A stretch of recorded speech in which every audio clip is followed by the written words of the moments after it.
тарихы сонау ежелгі түркіден бастау алатын, мың өліп, мың тірілген қазақ халқы бағзы заманнан бері қаншама өзінің іргелі ел, қабырғалы қалпын, салиқалы салтын сақтап қалғаны еркіндік сүйгіштік жігерінің, асқақ рухының арқасы. Қазақ мемлекеттілігінің түпкі негізі сонау сақтардан басталып, ғұн, қаңлы, қыпшақ, ақ орда мен қазақ хандығының жалғасы бүгінгі тәуелсіз Қазақстан мемлекеті. 2021 жылдың басты оқиғалар мен атаулы күндері. Қазақстан Республикасы тәуелсіздігіне 30 жыл. Тәуелсіздік бабалар аңсауы, ұрпақтың қолы жеткен киелі кезең. Тәуелсіздік таңбасы таста, қаны қара жердің тамырында жатқан құдіретті сөз.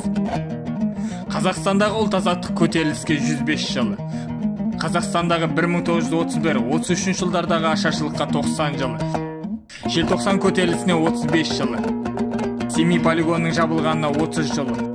Ұлы ағартушы педагог Ыбырай Алтынсариннің туғанына 180 жыл. Халық ақыны Жамбыл Жабаевтың туғанына 175 жыл. Ақын Мұқағали Мақатаевтың туғанына 90 жыл. Күйші, композитор Дина Нұрпейісованың туғанына 160 жыл. Ақын, публицист, аудармашы Қасым Аманжоловтың туғанына 110 жыл. Жазушы, аудармашы Сайын Мұратбековтың туғанына 85 жыл.